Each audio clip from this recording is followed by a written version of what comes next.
All right, as you know, we start every class with a short, how are we doing? And to facilitate that conversation, we have some examples of how you might be doing today. Today, our examples for medieval marginalia are dragons. So please take a look here, decide which dragon you are, and tell your neighbor why you are that dragon today. I am very much the sleepy dragon on the top left. Folks online, tell me in the chat what you're feeling today. But a little red guy still there.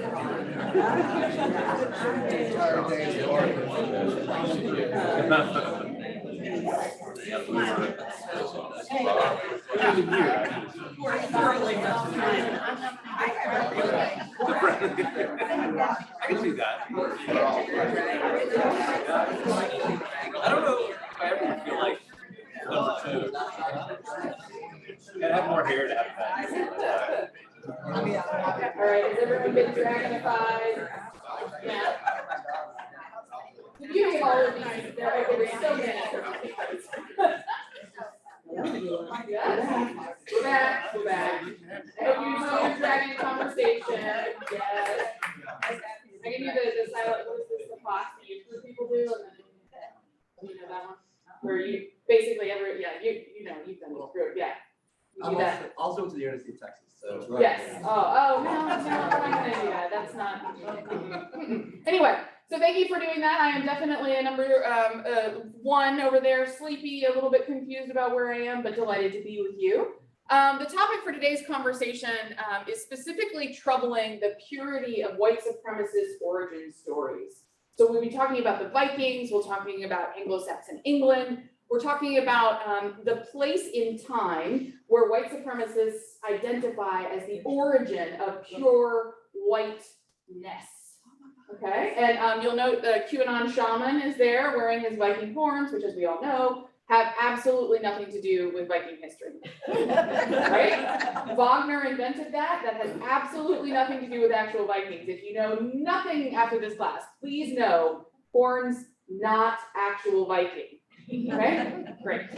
All right, so I think it's important to transition a little bit from last week when we talked about the role of conversion in empire 2 weeks ago.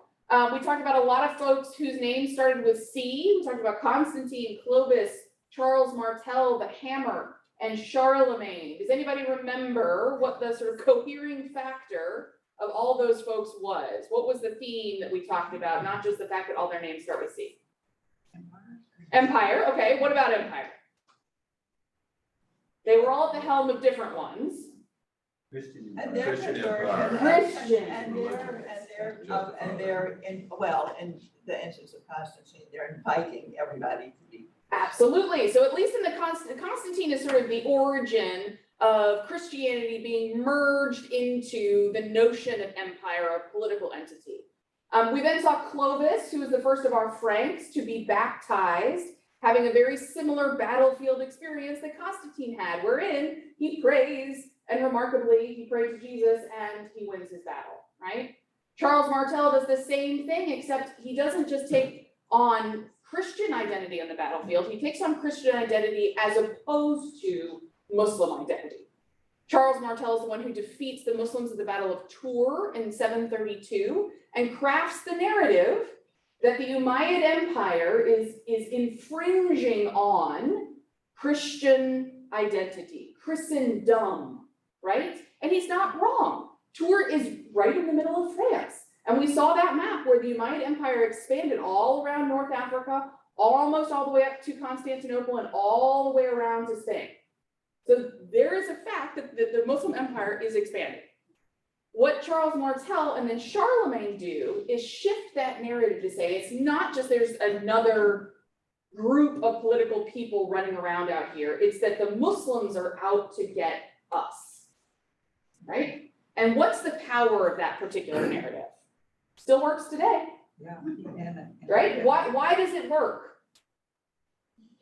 Supremacy. Yes. It gets us into survival. Absolutely. When you're running on adrenaline and fear, you are not going to parse the nuance of this battle cry, right? They're out to get us. Great, what can I do? We gotta fight, right? It's that fear response.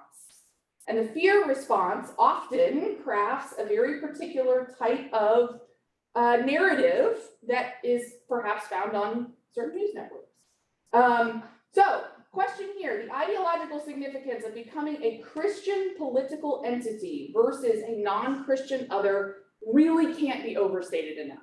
That moment in 732 where the Franks identified themselves as the Christian Franks, as Christendom, versus a non-Christian other is the origin that we see all the way through the Crusades. That particular narrative. We are protecting our people and Christian identity from a non-Christian other.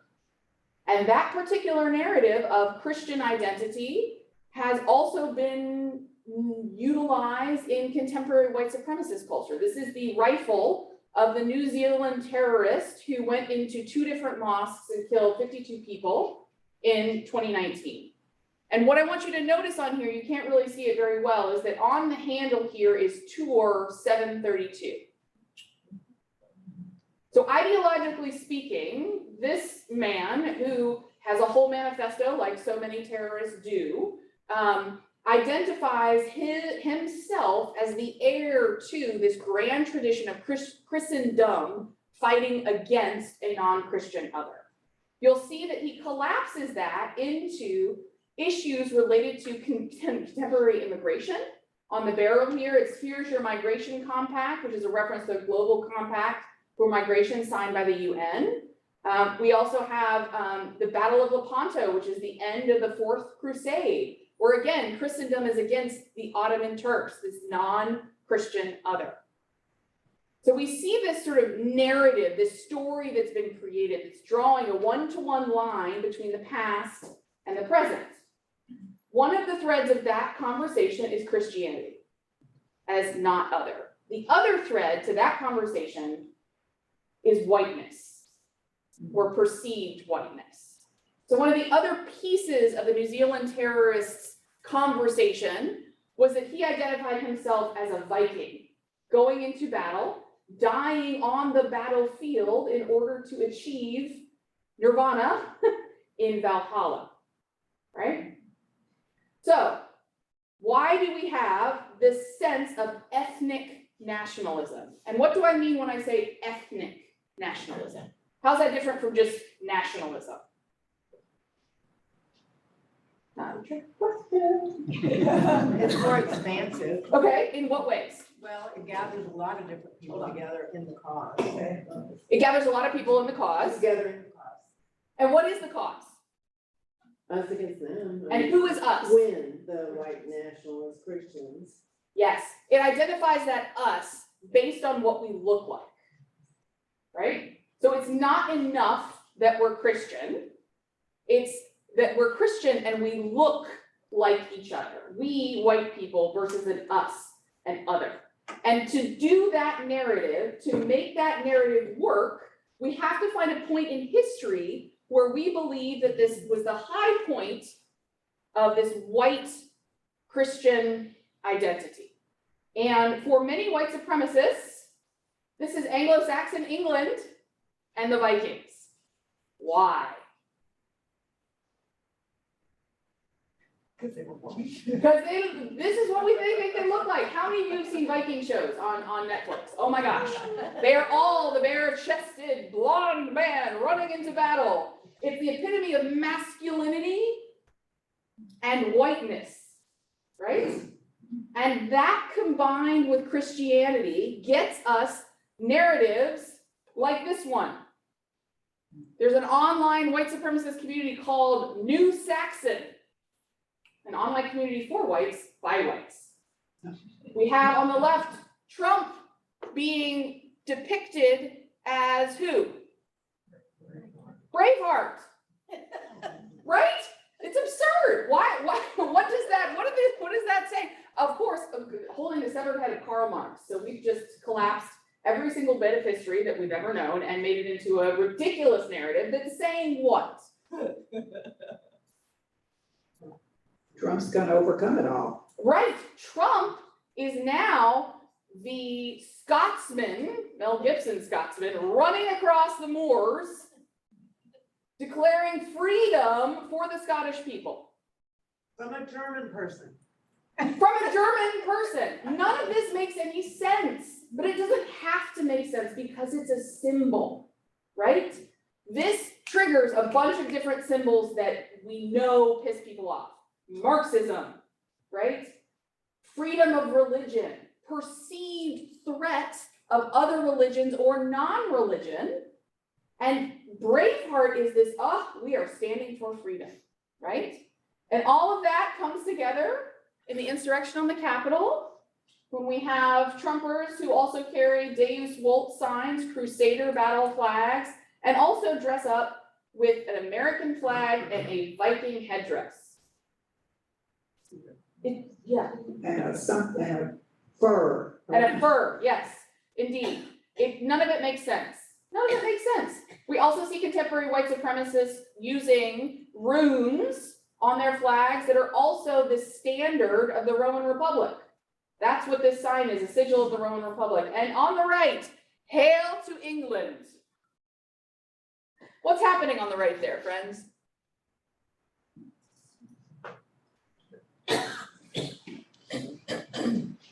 Is he saving that blonde woman? He is saving that blonde woman, yes.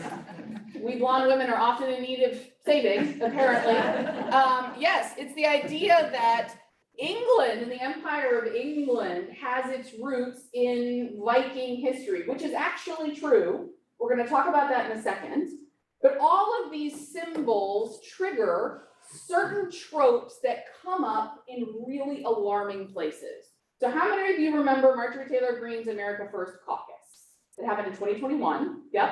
Okay, here's a quote from their, I'm not going to call it a manifesto, they would be very upset about that. Their origin documents. They say, the America First caucus recognizes that our country is more than a mass of consumers or a series of abstract ideas.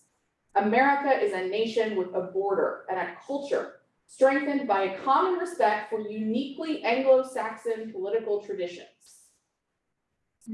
History has shown that societal trust and political unity are threatened when foreign citizens are imported en masse into a country, particularly without institutional support for assimilation and an expansive welfare state to bail them out should they fail to contribute positively to the country. Wow. There's a lot there. What jumps out at you? Everything, okay, yeah. Well, the flip side of it is a common disrespect. Absolutely, yes. The flip side of it is a common disrespect for anything that is not uniquely Anglo-Saxon. Which we all know is now code for whiteness. That's all it means. For whiteness, yes. We're gonna break down how it has nothing to do with the Angles or the Saxons. The other thing that jumps out at me is, wait, is she arguing for institutional support for assimilation and an expansive welfare state? Or is she saying, we don't do those things, ergo, they can't come?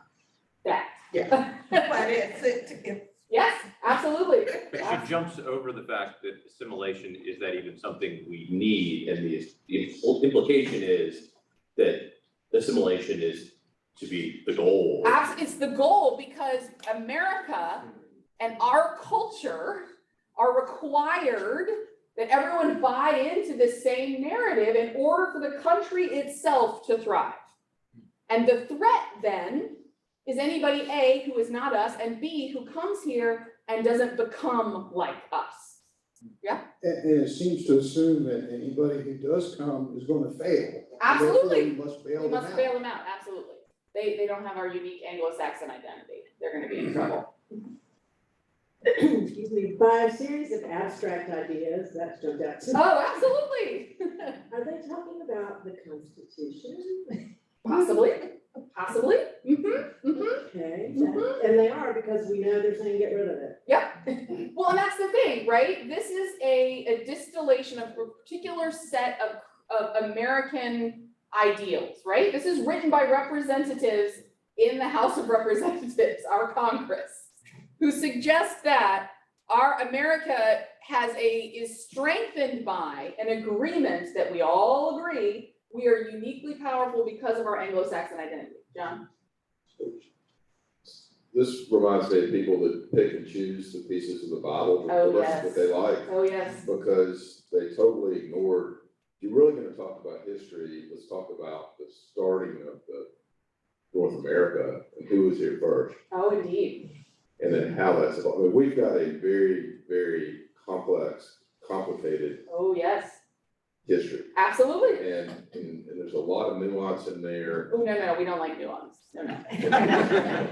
There are, in Yeah. many cases, well-intended actions that maybe turned out to have, negative, unintended Absolutely. consequences. In other cases, it's maybe bad. But Deliberate. either way is that it way oversimplifies. Absolutely. It does, right? And that's what we talked about the very first week that we were here. These shimmering metaphors that Cord Whitaker talks about, these things in history that are there. This historical thing did happen. But the way we look at them, the shimmering, our positionality to that point in the past changes what we see, right? Mirages exist because something is there. We're not saying this past didn't happen. What we're saying is our position to that past changes how we see it, how we interact with it, and how we tell this story. So this story that Anglo-Saxon Viking heritage is at the core of American Christian white identity is fascinating to me. You'll recall perhaps that Thomas Jefferson wanted Hengst and Horsa, Saxon chieftains, to be on the seal of the United States. So this is not new to 2021. The idea here is there is something we see as powerful in this narrative that's rooted in this particular historical time and place. Yeah. Yeah. Well, Sorry. thank you. Yes. Before you leave that, it strikes me that there is some very insidious nuance there. Oh, absolutely. We're just When, not talking. when foreign citizens are imported Oh, en masse, it's not that people with their own motivations and agency come or enter, they are imported. So there's this insidious dark aspect of absolutely. that who's doing the importing? Oh, well, it's the progressives or the, so Absolutely. it's hinting at the internal enemies as Absolutely. well. Absolutely. It's a series of dominoes that fall when we start to do the us versus them, and we realize that requires not just the flattening of the us, it requires the flattening of the them in really, really problematic and insidious ways. So thank you for pointing that out. But Yeah. there's some real inaccuracies, I mean. Oh, for sure. The whole thing about the expensive welfare state to bail them out, because they're gonna fail to contribute positively. Look at the Nobel Prize winners.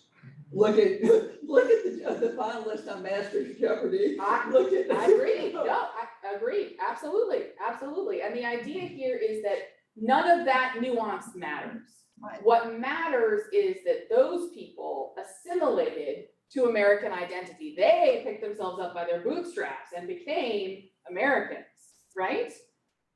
That's the narrative here. And that narrative is rooted in this code word, Anglo-Saxon political tradition. So let's talk about it. What is Anglo-Saxon identity? What is it? Well, to begin with, it's Roman. It's Roman. Roman Britain, we know from Tacitus that Caligula, one of our favorite Roman emperors, did attempt to take over Great Britain, failed miserably, and sources that probably are somewhat hostile to Caligula, suggest that he asked his soldiers to collect shells to bring back to Rome as booty for his war, to show that he had defeated the big bad English channel. Sadly, that was not super successful. The last of the Roman garrisons actually left Britain in 410, at which point two of the many, remember that map we saw a couple weeks ago, there were many Germanic tribes milling about in modern day Western Europe at that time. Two of those tribes, the Angles and the Saxons, left mainland Europe and went over to Roman Britain to colonize that space. This is where we see this Anglo-Saxon origin happening. And Anglo-Saxon cultural identity is different than Saxon identity or Anglo identity over here in Western Europe. The paganisms of the Saxons, it's important that none of these tribes at the time were Christian. So actually what the Anglos and the Saxons end up doing to Rome, to Roman Britain, is bringing paganism back and stamping out the Irish Celtic Christianity that had cropped up there during that time. So right off the bat, we've got Anglos and Saxons that are pagan. Nothing Christian about it. Nothing Christian about it. And Ireland and Scotland, as we know, had been converted by missionaries. St. Patrick, of course, was one of the most famous of these. The Celtic kingdoms in particular allowed for a very different flavor of Christianity in the UK than we saw in mainland Europe. It was way less hierarchical, more distributed. We had, many of you know the Lindisfarne Gospels and the monasteries of Wearmouth and Jarrow. We saw so much cultural outpouring for Christianity here that was empowered by the fact that it was all decentralized. Everybody kind of did their own thing, and they remained a part of each of the smaller Celtic kingdoms that was in their region. So there wasn't a hierarchy at all, really. And England, over time, the UK, develops into a bunch of smaller kingdoms, right? So when we see one giant United Kingdom or the Isles of Great Britain, we think monolith. At this time, it absolutely was not. It was a bunch of smaller kingdoms. And all the maps on the right-hand side are significant monasteries that were created on the exterior of Great Britain. So we've got Wearmouth, Jarrow, Doncaster, Leeds. All of these are sites of really important Christian monastic institutions. What do you think changes about Celtic Christianity and British Christianity, really, that it was driven by monasteries instead of the institution of the church with our bishops? People? I mean, there's not a right answer to this. There's lots and lots of books that have been written about it. But yeah, it certainly means that when you're being led by monks as opposed to professional clerics whose job it is to manage churches, monasteries have a different flavor. They've got scriptoria. They're interested in learning. They're interested in simplicity. They're, in some cases, interested in farming, right? And in doing things that are a little bit less institutional and hierarchicalized. Of course, we screw that up. So the Anglo-Saxon king of Northumbria, Oswald, Northumbria being the green country up there on the top, was converted to Christianity in 627 while he was exiled in Ireland. That's a common theme, Patrick too. He actually sends word to the Frankish kingdom and says, hey guys, I would like some missionaries to come and preach. So he's got some missionaries that are being sent out from the continent to go through Britain. And Gregory the Great, one of our famous popes, really sees an opportunity here. Gregory, who of course is in Rome, is like, you know what? This is a great time to send some more people over to Britain and to make them more Christian. And who does he send? He sends Augustine of Canterbury, not Augustine of Hippo. That was several centuries prior and in North Africa. This Augustine ends up in Great Britain, and this Augustine converts another set of kings, King Ethelbert, facilitates the marriage of King Ethelbert to a Merovingian princess who's related to Clovis, so our Franks. And Augustine will also set up an English church system based on the Roman model, which means Augustine of Canterbury is the first person to divide England into territorial units, dioceses, and have a hierarchy. And guess what he does? He makes himself the Archbishop of Canterbury. Why not? Right? He's making the rules. You might as well give himself an awesome title, right? So Augustine is the first Archbishop of Canterbury. And at Canterbury, he sets up a cathedral, a monastery, and the school. And interestingly enough, Gregory the Great, writing to Augustine, Pope Gregory writing to Augustine, is the first person that we know of who identifies the people in this region as the English. It comes from the Angles, right? So we're starting to see Rome and Roman Christianity see an opportunity in Britain. This is a great place to be. We've got some new kings who are open to what we have to bring, and we're going to create a connection between the Archbishop of Canterbury and Rome. Changes the flavor of what's going on. And how can we see that happening? Well, for example, there are some really significant differences in the liturgical calendar between the Celtic liturgical calendar and the Roman liturgical calendar. The biggest issue is the date of Easter. Bet you didn't know that was up for debate. Turns out it is. It is up for debate at the Synod of Whitby with Abbess Hilda, who's over here on your right, always the ladies organizing these détentes. She brings all the men in and they decide to go with the Roman calculation of Easter. Now that probably sounds like not a big deal, right? Yep. And yet it's a huge deal. Why is it a huge deal? Because the Romans executed Christ. Well, yes. Yes, details. Yes, because the Roman liturgical calendar, is the way Christians live their lives, right? It's the pattern within which they create identity and community. All of a sudden, we are saying this pattern of being Christian, this British Celtic pattern of being Christian, is no longer the way to be Christian. Being Roman Christian is the way to do that. And so we start to see these shifts in identity between the mainland Christianity and the British Christianity. And this comes to a head in some really interesting ways. You can see the melding of these two cultures really, really well in manuscripts. So what do you notice about the Lindisfarne Gospels here? Aesthetically, what do you see? Colorful. Very colorful. Like a stained glass It's window. like a stained glass window. Very ornate, very, very ornate. Lots of intricate geometric patterns, lots of knot work.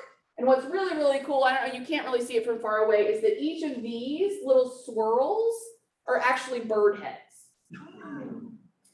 So if you didn't know, and you looked at this, you might say, gosh, that looks kind of pagan, doesn't it? That looks kind of Celtic. Remember we talked about the Carolingians organizing Carolingian script so that everything was organized and ordered. We didn't have any of this willy-nilly running around in the marginalia of things, right? We start to see this melding of culture, this, I don't want to say a clash because it's not a clash, it's a melding. So what is Anglo-Saxon identity? Well, first, it was Germanic tribes taking paganism back to Roman Britain. That's what it was to begin with. And then it's sort of Roman Christianity coming to reorganize Celtic Christianity, right? And what about any of this is white? Well, a couple different things. What's really interesting is that there is no single identity that is Anglo or Saxon or even British Christian until the Vikings attack. We talked about in 732, the Battle of Tours, nothing unifies a group of people quite like a common enemy, right? So what is very, very interesting is instead of a unique identity in Britain, we have Roman, Welsh, Celtic, Irish, monastic flavors, but then the Vikings come and they wipe out all of those regional kings. And it isn't until Alfred the Great, known as the Great because he kicks the Vikings out of Great Britain, that we start to see a truly unified British political identity.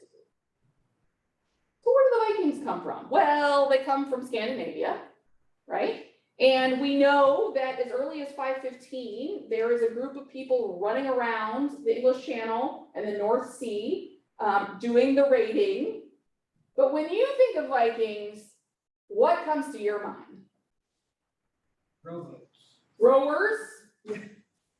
Pillaging. Say it. Pillaging. Pillaging. The boats. The boats. Physically large. Say it again. Physically large. Physically large, big blonde dudes running around taking things, right? Absolutely. There is for sure archaeological evidence for an organized central power in Jutland in the 8th century, right? We have archaeological evidence, but what's important is that no one can agree on what that archaeological evidence says. Not a single person. It's fascinating, right? And if we think about this, Scandinavia had no centralized governments, right? Their main strength was in ships and trading and or raiding, depending on how you flavor that particular narrative, right? The name Viking comes from Old Norse, but it doesn't appear until the 11th century. So the year 1000-ish, right? So we've got these groups of people running around in the 700s and 800s, and contemporary authors, AKA people that are being raided, call them the following: pirates, sailors, foreigners, right? The Franks in particular refer to the Vikings as Northmen because they are coming from the north, right? Okay, by the way, Norsemen is a parody Viking show on Netflix. You should check it out if you haven't. It's hilarious. Okay, so hilarious. So the Northmen were pagans, but what's really important about all of these narratives is that we have so much more nuance in our understanding of non-Christian religions than the Franks had in the 8th century. For them, pagan meant not Christian. That's all it meant, right? And what they did, the Franks, is they superimposed Frankish notions of political unity and identity onto the Vikings. They would say, oh, this is a Viking king coming in. Vikings didn't have kings. Certainly wouldn't have called them kings, right? And so we don't have any language to know what their cultures were actually like. Because all of the stuff we have written about the Vikings is not written by Vikings. None of it's contemporaneous either. Not written by contemporaneous folks. We have some letters written by contemporary folks, but those Icelandic sagas that are like the core of Norse identity, that's 11th and 12th century, written by people in Iceland. In Iceland, with Vikings in it. So what happens when you can't tell your own story? Make one up. You make one up, and what's even more important is, what if the story is told by people that you raided? You're the bad guy. You are absolutely the bad guy, right? And so the restoration of the story of the Vikings as this noble people doesn't actually happen until the 19th century. Don't we love that? Wow. In the 19th century, in the National Museum in Copenhagen, they're trying to figure out how to label their artifacts that they have, and they decide on the age of the Vikings for basically everything from 700 to the 1300s. What is the age of the Vikings? It's a museum label. Yeah. Hold on. Who is that? What does the name Viking? It comes from a Norse word, and it just means sailing and going, right? I mean, it has nothing to do specifically with raiding. Of course, if you're sailing, probably going somewhere to get something, but it doesn't have the nuance that we ascribe to it, right? So the key is, our 19th century scholars needed this period to be something significant. The folks in Denmark needed this period to be significant. Remember we talked about the Franks and how contemporary white supremacists in France see Clovis as the core of their identity? Well, contemporary Scandinavians see Vikings as the core of their identity. That makes perfect sense. And Viking activity, I just want to say, was not limited to plundering. It wasn't. No horns, not all plundering. Lots of plundering, not all plundering. We have, a shift from exchange to market-based trade. We see overseas contact. We see lots and lots of clashes with mainland England, and lots of clashes with Western Europe. What I want you to see from this is that the green are areas the Vikings visited / pillaged, but did not have permanent residence. So, covered a lot of ground, did not colonize. Interesting, right? Very interesting. And I think what's important to note is here in mainland England, the Vikings never conquered Scotland or Wales. And it's, significant, I think, that Alfred, known as the Great, defeated the Danes and the Vikings in 878, and that began this slow movement of a united English identity. Why? Because the Vikings had wiped out all of those other small kingdoms to the north of Alfred. And so when Alfred pushes the Vikings back, now Alfred is the king of England, not the king of Northumbria, not the king of Wales, not the king of Wessex, the king of England. And he does this as the savior of England, right? Very convenient. Remind you of anyone? Clovis, Constantine, Charles Martel. So he successfully defended the kingdom of Wessex from the Danes in the 9th century, and as a part of that creates this new British identity. So then what is Anglo-Saxon identity? It's Anglo-Saxon Viking identity. And I think this is a really great example of what scholars will call syncretism, the combination of different forms of belief or practice that don't necessarily subjugate a particular belief or practice, but kind of meld them together in a really interesting new melting pot-esque culture. So I think if you take nothing away from today, hopefully it's the idea that Vikings were not a single people from a single place doing a single thing. Vikings in the 9th and 10th century may be better defined more by what they did than by their place of origin or DNA. It is not just Scandinavian equals Viking. By dropping the simplistic equation of Scandinavian with Viking, we may better understand what the early Viking age was about and how Vikings reshaped the foundations of medieval Europe by adapting to different cultures rather than trying to segregate them. And since I think a lot of these words go better with a visual, I'd love to submit for your discussion this crazy object called the Franks casket. Called the Franks casket because it was found in France, but it definitely comes from a couple different places. On the left-hand side, we have the story of Wayland the Smith from Norse myth. Any ideas what's happening on this right-hand side? Creation. So you had there are 3 of them. There's a duck or a puppy. So wise men. Oh, you're kidding. This is Mary and Jesus on this side right here. We've got runes on the upper and outer sides. On one of the other sides, we have Romulus and Remus and the origins of Rome.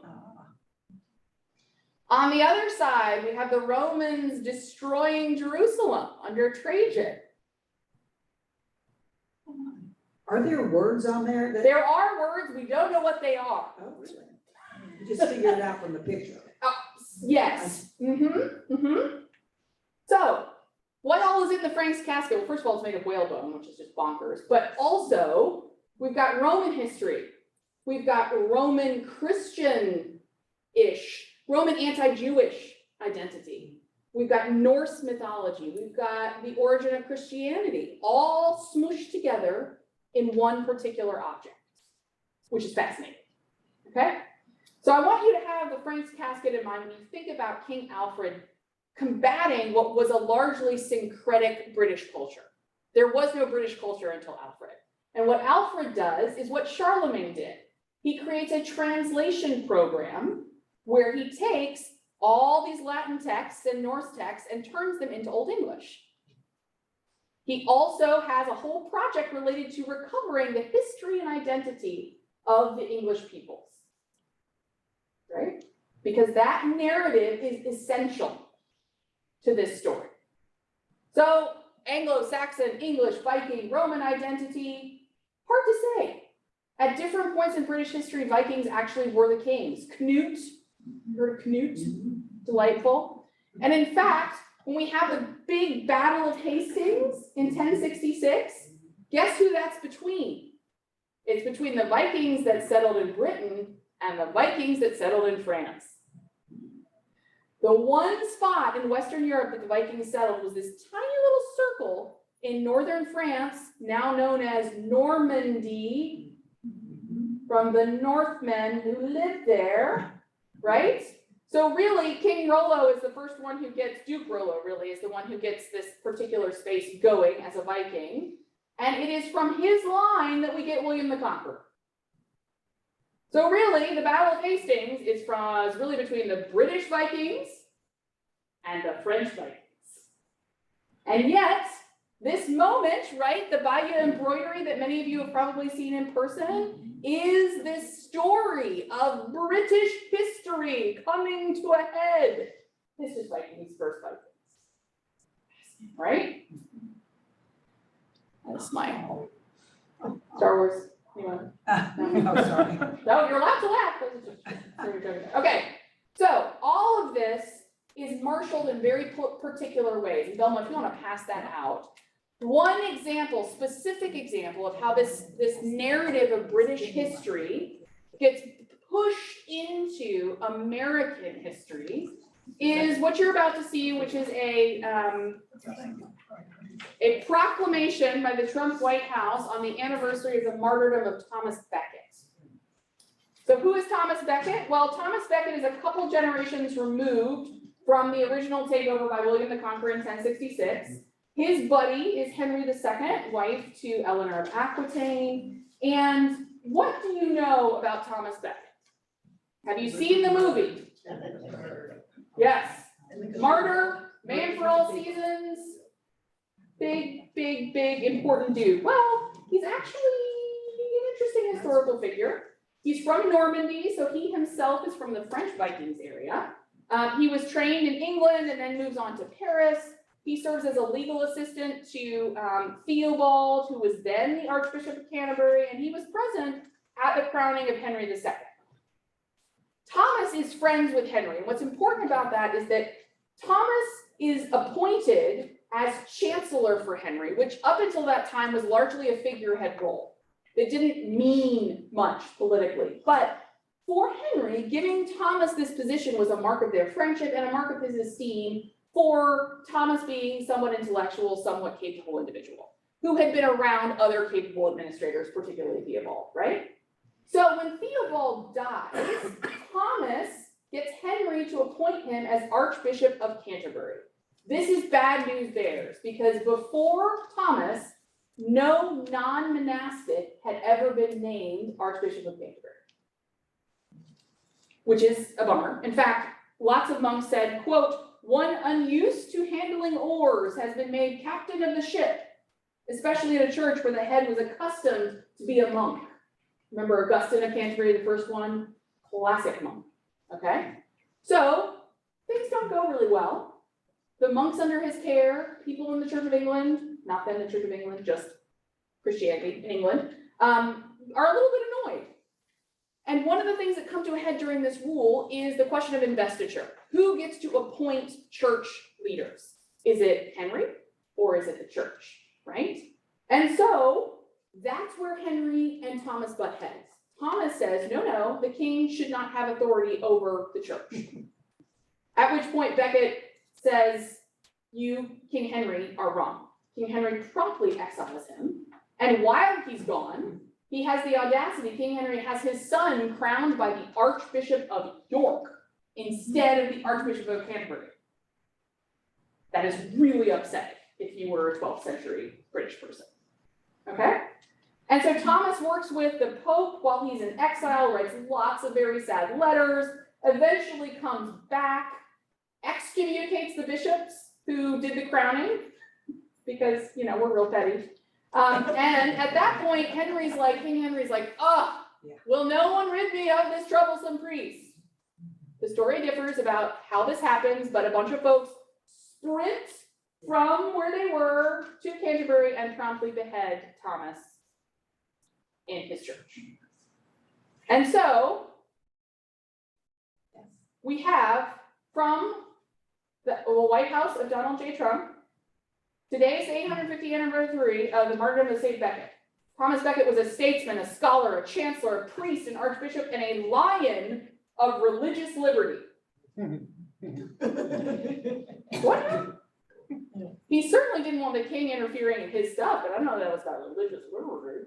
Before the Magna Carta was drafted, before the right to free exercise of religion was enshrined as America's first freedom in our glorious Constitution, Thomas gave his life so that, as he said, the church will attain liberty and peace.